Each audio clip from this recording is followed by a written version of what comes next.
5 questions we presented to our panelists via email are actually the following. First, may the Senate hold the impeachment trial even if Congress is on recess?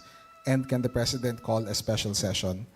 The second is, may the impeachment trial carry over from the 19th Congress that impeached the Vice President to the 20th Congress? The third would be, would the Vice President's resignation result in the cancellation or pre-termination of the impeachment trial? The fourth is there a standard of evidence in impeachment trials, or should there be? And the fifth is, if a case is brought to raise these questions, may the Supreme Court step in, and more importantly, should it? So we hope to discuss all of these 5 important questions in the short time that we have. And so let me begin immediately with the first question. May the Senate hold the impeachment trial even if Congress is on recess? We heard from Commissioner Sarmiento, who talked about the difference between legislative and non-legislative functions. I wanted to ask first for the rest of the panel what their thoughts would be on this. Senator Dulon would be a very interesting reference because of his experience in the Senate. Thank you very much. Yes, I have been a senator judge twice in my life already. But anyway, first of all, let me greet a colleague in the Senate, Senator Robin Padilla, who will be a senator judge come and what's impeachment trial. So the first question is, can the president, can an impeachment trial take place during the recess? Yes. Okay. The answer is the impeachment court can only be constituted in a proper referral when the Senate is in session. If the Senate is not in session as it is today, this impeachment court cannot constitute itself because the reference of the impeachment complaint is to the Senate. And therefore, the Senate, in a formal session, will refer this to the impeachment court. So, the impeachment court has to be created upon a session of the Senate. Can the President call a special session? Yes, the power of the President to call a special session is not limited by anything. If it is the theory that the impeachment, the President can even call a special session so that the impeachment trial can take place. And if the President can call a special session to consider legislative measures, even the renaming of a street is a legislative measure which we can taken up in a special session. How much more an impeachment trial? In my view, an impeachment trial can be called by the President in a special session. What's the next question? I think we can stick to the first question first, Senator. Okay, thank you very much. Thank you, Senator. Justice Carpio Morales, your thoughts? The Senate is in recess with respect to its legislative functions. Impeachment is not a legislative function of Congress. The impeachment provisions fall under the accountability provisions of the Supreme Court and not under the legislative department provisions of the Supreme Court.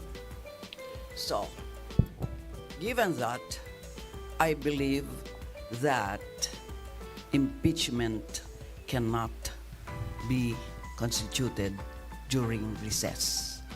This does not mean that during recess, the Senate cannot call for special session.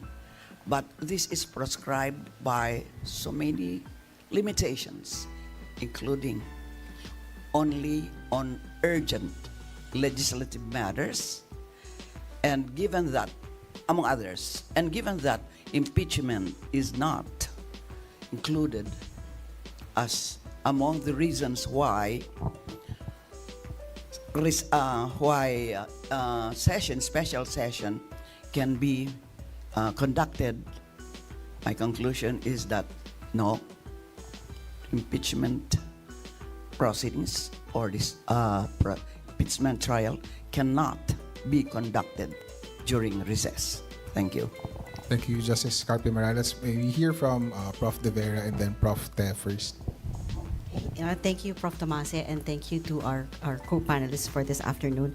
I tend to agree with the view that's already been presented, that while the Senate is in recess, they will not be able to constitute themselves into the impeachment court.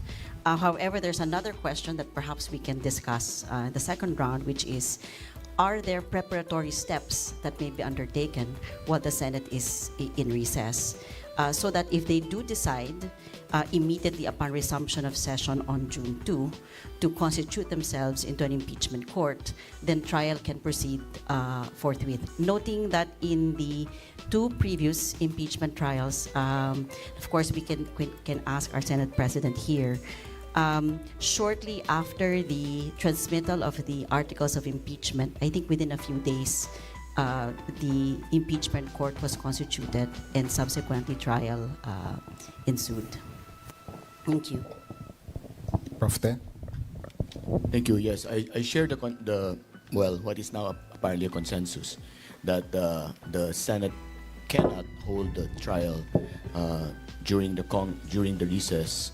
This is simply because when the articles were transmitted, the Senate had already gone on recess without taking steps to convene the Senate as a court to draft up the rules of impeachment, even if they were simply to adopt the previous rules of impeachment that had been used by the Senate before.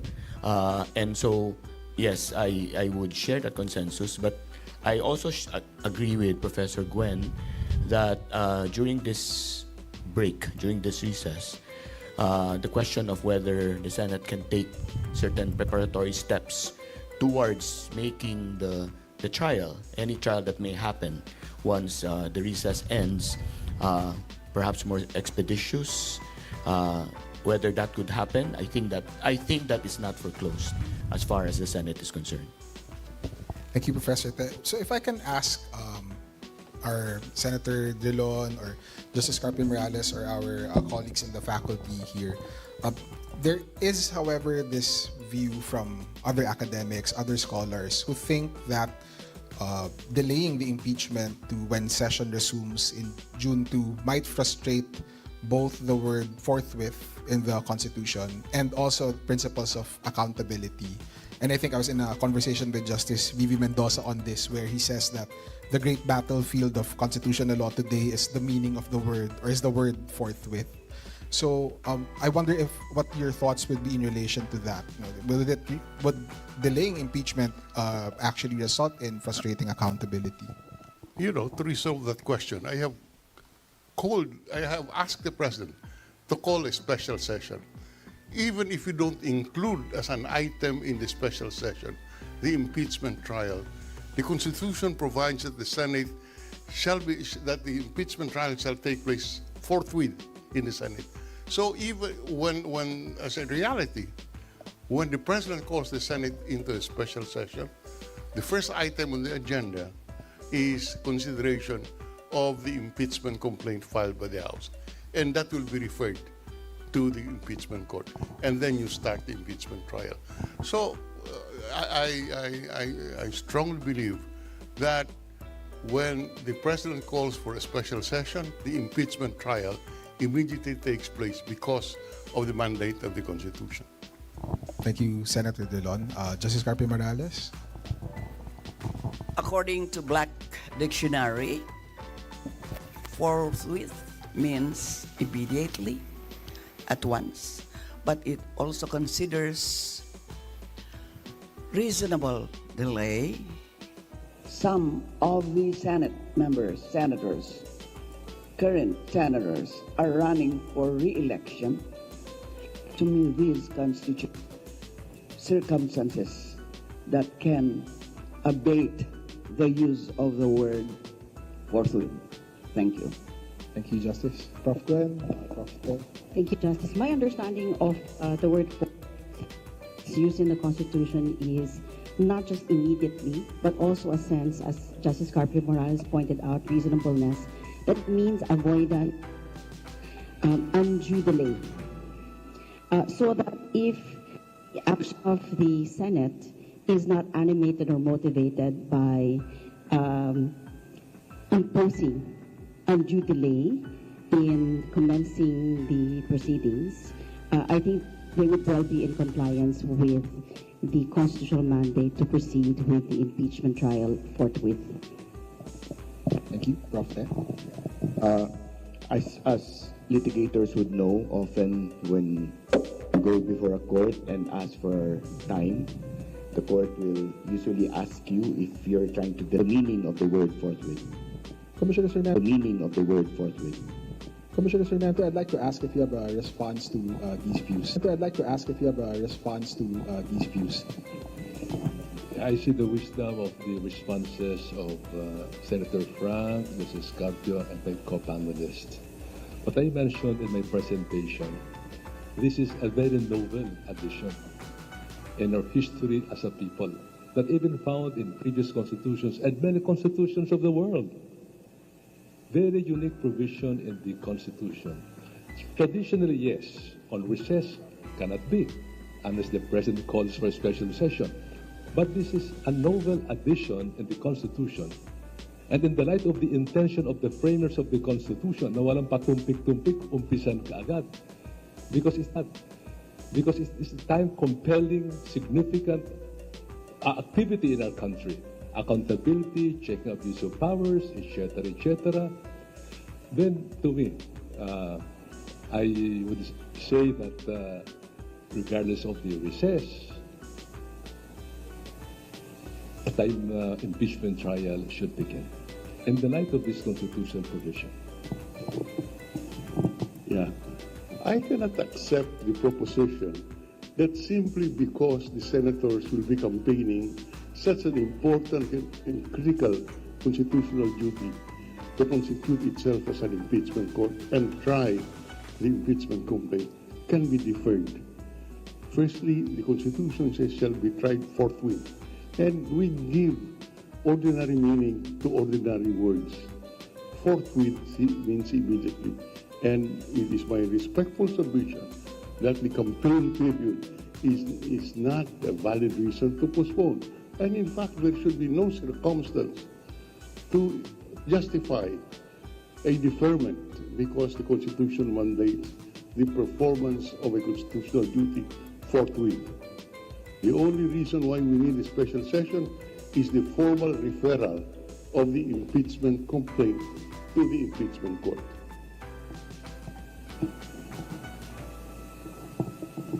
Thank you, Senator. Mr. Tamase, may I make a follow-up?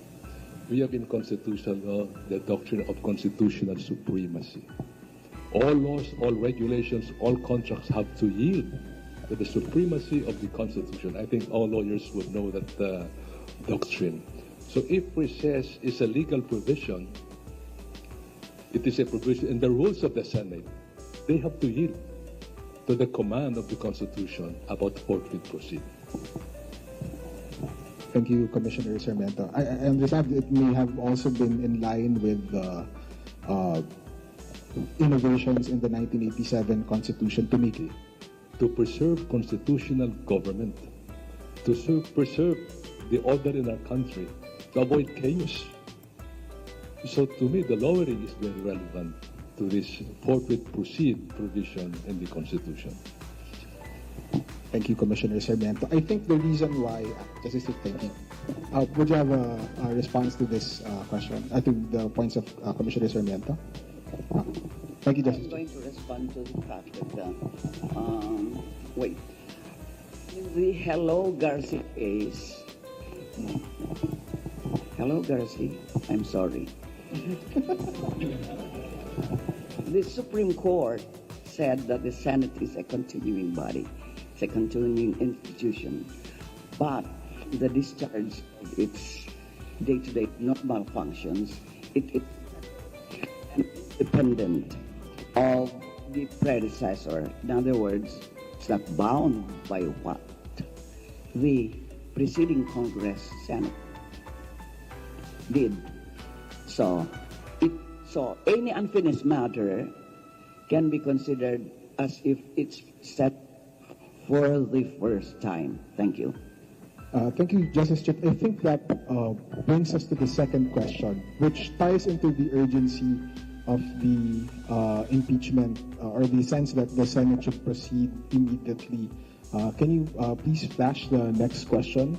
So the second question, and I think it ties into this concern that if the Senate does not meet now, when it is on recess, then there might be a frustration of the impeachment trial, because another question that keeps coming up is that may the impeachment trial carry over from the 19th Congress to the 20th Congress, when I think I understand from Garciliano and the older case of Arnott, the Supreme Court said that the Senate is a continuing body, but then we have this more recent case of Balag where the Supreme Court now says that Congress or the Senate's business does not continue beyond a Congress. So your thoughts, Justice Carpio Morales or Senate President Drilon, on this? Well, I'm not the Supreme Court, but I maintain my position. Thank you, Justice. Senate President Drilon. To me, this is an open question. Can the impeachment complaint filed in the previous Congress be continued when the new Congress comes in and the new impeachment court comes in? A lot of questions have heretofore been not answered. Yes, there is a view that the Senate is a continuing body and therefore can continue to hear the impeachment complaint. You know, there are a lot of opposite arguments can be raised, as in this is not in the nature of a investigation by Congress, but you know, it's an investigation of the impeachable offenses allegedly committed by the Vice President, and therefore the question is, can the question of the mandate of the present Congress when it expires, etc. So this is an issue which I don't pretend to be able to answer right off the bat, and maybe the colleagues of Chit here in the Supreme Court can answer that question better. But it is a question. Come in. Impeachment is not legislation. So therefore, if it has been started in June 2, 2025, it has to continue when the 20th Congress resumes or opens its session. Thank you, Commissioner Senator. Professor Rivera, Professor Te, just perhaps to add a little more context to this question, and to be, just to present a devil's advocate position, I think the position of some is that the Senate terminates on June 30, not just from a constitutional standpoint, but also from a democratic standpoint. By the time you have people selecting a new Senate with probably different priorities or policies, does that change any answer that you may have with regard to this question? Or how would you respond to this question about impeachment crossing over from the 19th to the 20th Congress? As Senate President Drilon mentioned, this is an open question. We don't want to prejudice a consideration of that question should it reach the Supreme Court. But at the moment, I think we have three theories on this point. The first is that it may continue into the 20th Congress for the reason that Commissioner Sarmiento had mentioned. The second is it may continue into the 20th, but it will be up to the 20th Congress, specifically the Senate, on whether they will take it up from where the 19th Senate had concluded its work, or if they will restart. And the third, of course, is that it simply does not continue into the 20th Congress for the reason which you stated. So if we look at members of the Senate and members of the House as duly elected representatives of the people, then certainly we must respect the views that may be brought into the question by those who will be duly elected in the 20th Congress, which would then, of course, it's not just a change in the composition. I had heard this as well on a number of news coverage, that there's the view that it's simply a change in composition which should not affect the continuous conduct of the trial. in the same way that, for example, the Supreme Court does not conclude a consideration of any case just because there has been a vacancy that has been filled with a new member. But I think it's very different from a legislative body, which is a representative body, and we should respect, for example, elections are coming, and we respect the vote that each one of us will be making on that day, and that may certainly include a vote on which representative I wish to elect and his view on this particular question. So I think those are the three sort of theories that we have here. But from a strictly legal perspective, we put together what we have based on Supreme Court decisions. It looks like it can continue into the 20th Congress, but the 20th Congress, particularly the Senate, will then have to consider whether it will continue or if it will start anew, which would mean constituting itself anew as an impeachment trial, reconsidering the rules for the impeachment trial, because none of the work of the previous Congress has any conclusive effect on the succeeding one. Before we go to Professor Ter, Senate President. Let us remember that the Senate is not the impeachment court.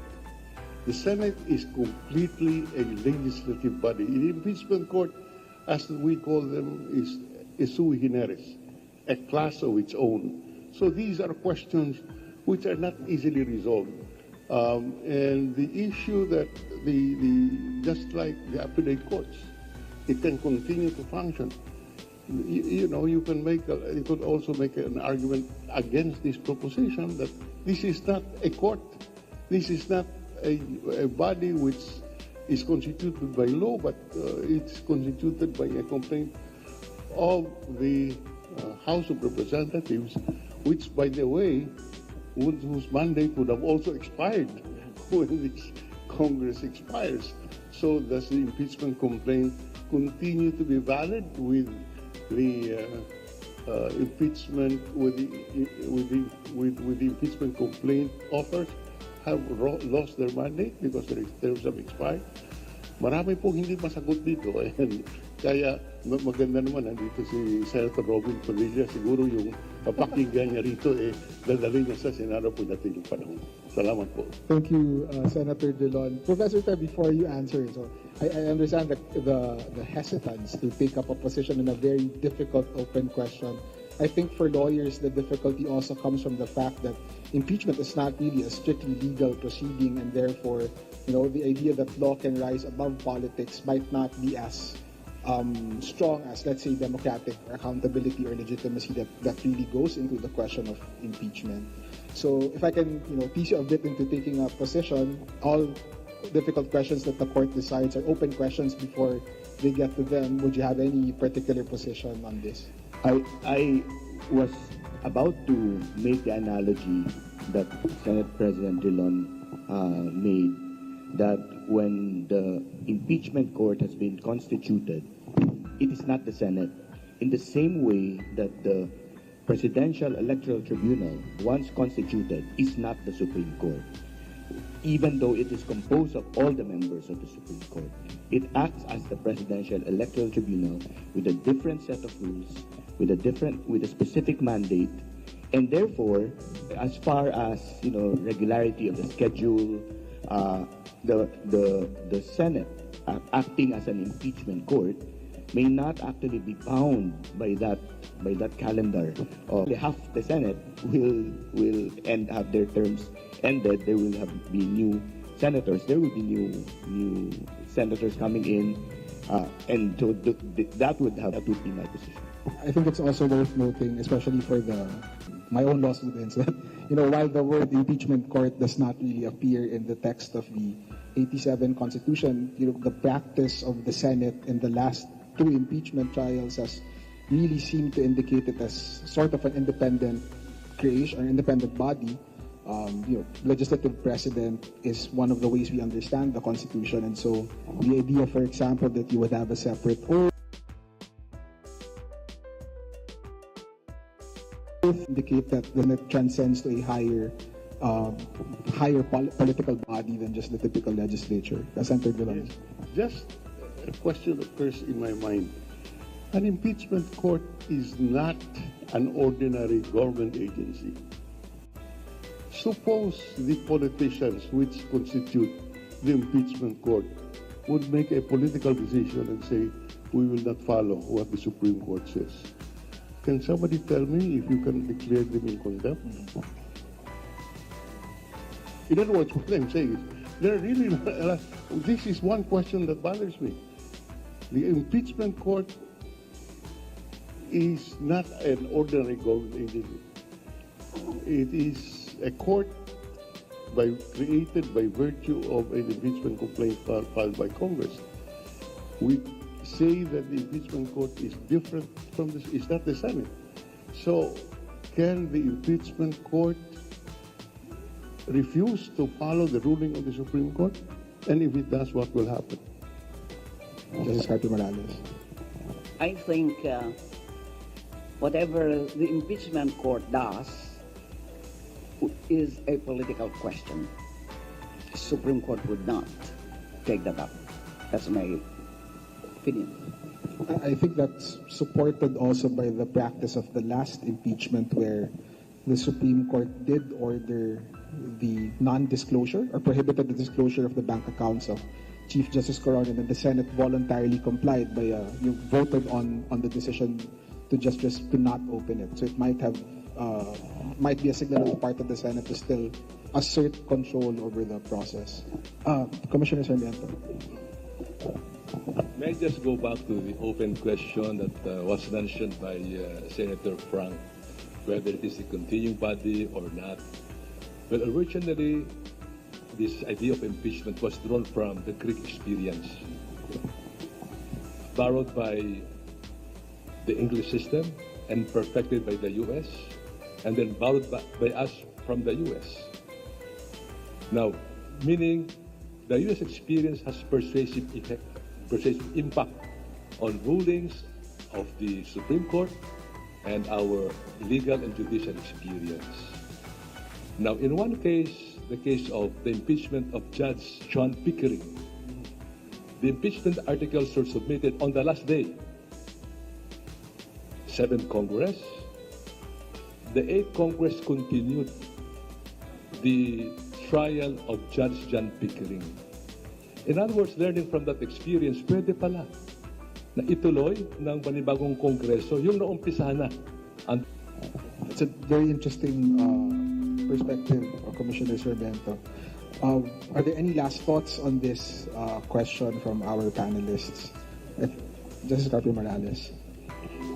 Yes, why not? The next Congress can take over, continue, but as I said, it can also be understood to mean that it is as if the matter has been presented for the first time. Yeah, that's also possible. Prof. Gwen? I think the emphasis here is so many of these questions are really addressed to the Senate, because the language of the Constitution is it has the sole power to try the impeachment case. So I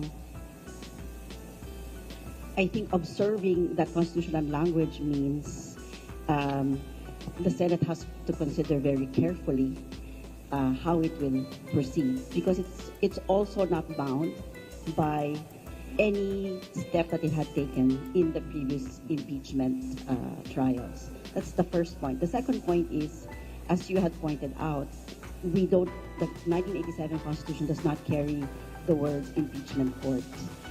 In fact, the specific provision addresses itself to senators. It says that the Senate has the sole power to try impeachment cases, and when the Senate sits for that purpose, it is the senators who take the oath or affirmation. And that's basically the constitutional requirement as far as the Senate is concerned. That is why I think there's a wide discretion on the part of even an earlier impeachment case. what the United States Senate have done was to actually constitute a commission for purposes of taking in evidence, and that commission would render a report to the Senate as a whole, so that the senators can continue with their legislative work.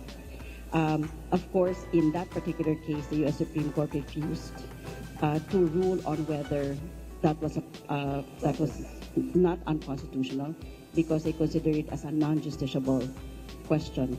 Of course, in our own jurisdiction, we've resisted adopting that